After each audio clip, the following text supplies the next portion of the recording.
Hi all ನಮಸ್ಕಾರ, welcome back to ಮತ್ತೊಂದು ಹೊಸ ವ್ಲಾಗ್. ಇವತ್ತು ಮಿತು ಸ್ಕೂಲಲ್ಲಿ ಆ್ಯನ್ಯುವಲ್ ಸ್ಪೋರ್ಟ್ಸ್ ಡೇ ಇದೆ. ಸೊ ಪೇರೆಂಟ್ಸ್ನ ಕೂಡ ಇನ್ವೈಟ್ ಮಾಡಿದ್ದಾರೆ. ಇದು ಸ್ಕೂಲಲ್ಲಿ ನಡೀತಾ ಇಲ್ಲ, ಸ್ಕೂಲಿಂದ ಒಂದು 3-4 ಕಿಲೋಮೀಟರ್ಸ್ ದೂರದಲ್ಲಿರೋ ಒಂದು ವೀರ್ಡೆನ್ಸಿ ಅನ್ನೋ ರೆಸಾರ್ಟಲ್ಲಿ ನಡೀತಾ ಇದೆ. ಮುಂಚೆ ಎಲ್ಲ ನಮ್ಗೆ ಹೆಂಗಿರ್ತಿತ್ತಂದರೆ, ನಾವೆಲ್ಲ ಸೇರಿಕೊಂಡು ಬೇರೆ ಸ್ಕೂಲಲ್ಲೆಲ್ಲ ಸೇರಿಕೊಂಡು ನಮ್ಮ ಸ್ಕೂಲ್ಗೆ ಈ ಥರ ಬಂದು ಆ್ಯನ್ಯುವಲ್ ಸ್ಪೋರ್ಟ್ಸ್ ಡೇನ ಮಾಡ್ತಿದ್ವಿ. ಬಟ್ ಇವಾಗ ಎಲ್ಲನೂ ಚೇಂಜ್ ಆಗಿದೆ. ಸೊ ಪೇರೆಂಟ್ಸ್ಗಳಿಗೆ ಕೂಡ ಇನ್ವೈಟ್ ಮಾಡಿದ್ರು. ಮುಂಚೆನೇ ಹೇಳಬೇಕಿತ್ತು ನಾವು ಎಷ್ಟು ಜನ ಬರ್ತಾ ಇದ್ದೀವಿ ಅಂತ, ಬಿಕಾಸ್ ಅಲ್ಲಿ ಊಟದ ವ್ಯವಸ್ಥೆ ಎಲ್ಲ ಮಾಡಿದರು. ಸೊ ಇವತ್ತು ಮಿತ್ತು ಡ್ಯಾಡಿದು ಶಿಫ್ಟ್ ಇರೋದ್ರಿಂದ ಅವರು ನನ್ನ ಡ್ರಾಪ್ ಮಾಡೋಕ್ಕೆ ಪಿಕ್ ಮಾಡೋಕ್ಕೆ ಮಾತ್ರ ಬರ್ತಾಯಿದ್ರು. ಮಿತ್ತು ಸ್ಕೂಲ್ ವ್ಯಾನಲ್ಲೇ ಮುಂಚೆ ಹೋಗಿದ್ದ. ನಾನು ಚರಿ 9:30 ಹಂಗೆ ರೆಡಿ ಆಗಿಬಿಟ್ಟು ಹೋದ್ವಿ. ಅವ್ರ ಡ್ಯಾಡಿ ನಮ್ಮನ್ನ ಡ್ರಾಪ್ ಮಾಡಿ ಮತ್ತೆ ಡ್ಯೂಟಿಗೆ ಹೋದರು. ಇಲ್ಲಿ ನೋಡ್ಬೋದು ಪುಟ್ಟ ಮಕ್ಕಳೆಲ್ಲ ಎಷ್ಟು ಚೆನ್ನಾಗಿ ಮ್ಯಾಚ್ ಫಾಸ್ಟ್ ಮಾಡ್ತಾ ಅವ್ರದ್ದು ಏನೇನೆಲ್ಲ ಹೇಳ್ಕೊಟ್ಟಿದ್ದಾರಲ್ಲ ಸ್ಕೂಲಲ್ಲಿ ಅದೆಲ್ಲ ಮಾಡ್ತಾಯಿದ್ರು. ಹಾಗೆ ಇಲ್ಲಿ ಆ್ಯಂಕರ್ಸ್ಗಳನ್ನ ಕೂಡ ಕರೆಸಿದ್ರು. ಅವರು ಕೂಡ ತುಂಬ ಚೆನ್ನಾಗಿ ಆ್ಯಂಕರಿಂಗ್ ಮಾಡ್ತಾಯಿದ್ರು. ಹಾಗೆ ಪ್ರತಿಯೊಬ್ಬ ಪೇರೆಂಟ್ಸು ಬಂದಿದ್ದರು. ಐ ಥಿಂಕ್ ಮಿಸ್ಸಿಂಗ್ ಅಂದರೆ ಮಿತ್ತು ಡ್ಯಾಡಿ ಮಾತ್ರ ಅಂದ್ಕೊಳ್ತೀನಿ. ಇನ್ನು ಮಿಕ್ಕಿರೋ ಎಲ್ಲ ಪೇರೆಂಟ್ಸು 3-4 ಜನ ಮನೆಗೆ ಬಂದಿದ್ದರು.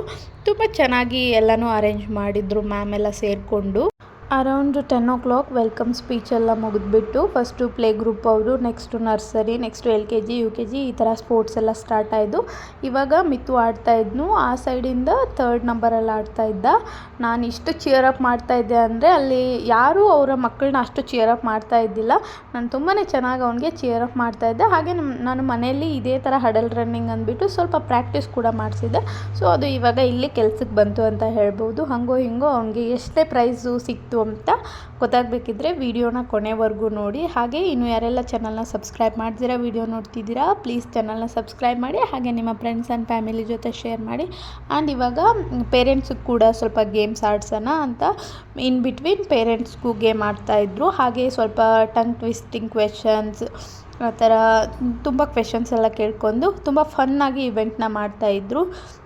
ಆ್ಯಂಡ್ ಇವಾಗ ಎಲ್ಲ ಪೇರೆಂಟ್ಸ್ಗೆ 10 ಪುಷಪ್ ಮಾಡಿಬಿಟ್ಟು ಗೋಣಿ ಚೀಲದಲ್ಲಿ ಕಾಲು ಹಾಕ್ಕೊಂಡು ಮುಂಚೆ ಹೋಗಿ ಅಲ್ಲೊಂದು ರಾಡ್ ಥರ ಇತ್ತು, ಅದು ಕ್ರಾಸ್ ಮಾಡಿ ಹೋಗಿ ಯಾರು ಫ್ಲ್ಯಾಗ್ನ ಹಿಡ್ಕೊಳ್ತಾರೆ ಅವರೇ ವಿನ್ ಅನ್ನೋ ಥರ ಇತ್ತು. ಇದರಲ್ಲಿ 3 ಮೆಂಬರ್ಸ್ ಈ ಥರ 2 ಟೀಮ್ಸಲ್ಲಿ ಆಡಿ 6 ಮೆಂಬರ್ಸ್ನ ಫೈನಲ್ ಮಾಡಿ ಅದರಲ್ಲಿ ಮತ್ತೆ 3 ಮೆಂಬರ್ಸ್ನ ಫೈನಲ್ ಮಾಡಿ ಫಸ್ಟ್ ಸೆಕೆಂಡ್ ಥರ್ಡ್ ಪ್ರೈಸ್ ಕೂಡ ಕೊಟ್ಟರು. ಇವಾಗ ಲೇಡೀಸಿಗೆ ಕೂಡ ಅದೇ ಥರ ಗೇಮ್ ಆಡಿಸ್ತಾಯಿದ್ರು. ಇಲ್ಲಿ ಗೋಣಿ ಚೀಲದ ಬದಲು ಒಂದು ಟೈ ಮಾಡೋಕ್ಕೆ ಬೆಲ್ಟ್ ಥರ ಕೊಟ್ಟಿದ್ರು ಕಾಲ್ಗೆ ಹಾಕೊಳ್ಳೋಕ್ಕೆ.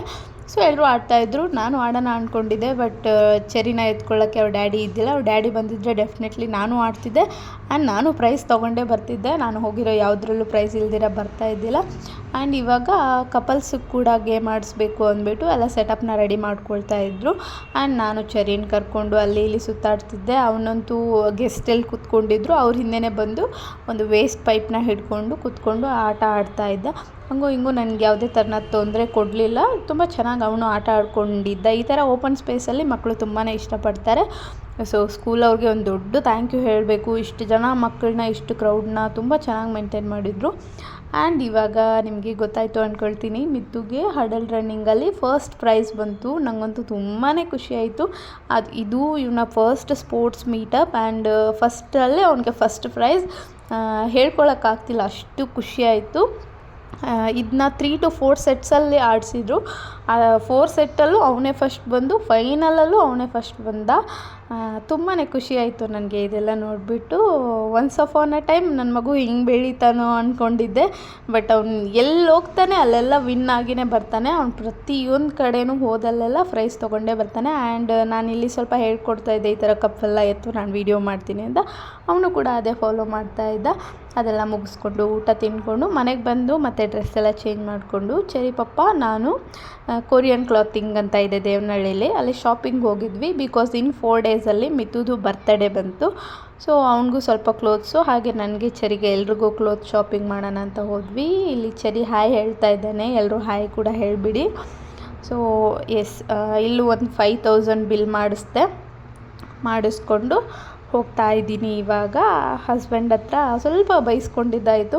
ಅನ್ವಾಂಟೆಡ್ ಥಿಂಗ್ಸ್ ಎಲ್ಲ ಜಾಸ್ತಿನೇ ಬೈ ಮಾಡಿದ್ದೀನಿ. ನೆಕ್ಸ್ಟ್ ವೀಡಿಯೋದಲ್ಲಿ ತೋರಿಸ್ತೀನಿ. ಆ್ಯಂಡ್ ಡೈರೆಕ್ಟು ನಮ್ಮ ಹಳೆ ಮನೆ ಹತ್ರ ಬಂದ್ವಿ. ಈ ಮನೆ ಇನ್ನೂ 3-4 ಡೇಸಲ್ಲಿ ಬೀಳಿಸ್ತೀವಿ. ಸೊ ನಮ್ಮ ಅತ್ತೆ ಮಾವ ತುಂಬ ಕಷ್ಟಪಟ್ಟು ಕಟ್ಟಿರೋ ಮನೆ ಇವಾಗ ನಾವು ಇಷ್ಟಪಟ್ಟು ಬೀಳಿಸ್ತಾ ಇದ್ದೀವಿ. ಇದನ್ನೇ ಚೆನ್ನಾಗಿ ಮಾಡಿಫೈ ಮಾಡೋಣ ಅಂತ, ಅಂದರೆ ಕಂಪ್ಲೀಟಾಗಿ ಡೆಮಾಲಿಷ್ ಮಾಡಿ ಹೊಸ ಮನೆ ಕಟ್ಟೋಣ ಅಂತ ಬೀಳಿಸ್ತಾ ಇರೋದಷ್ಟೇ.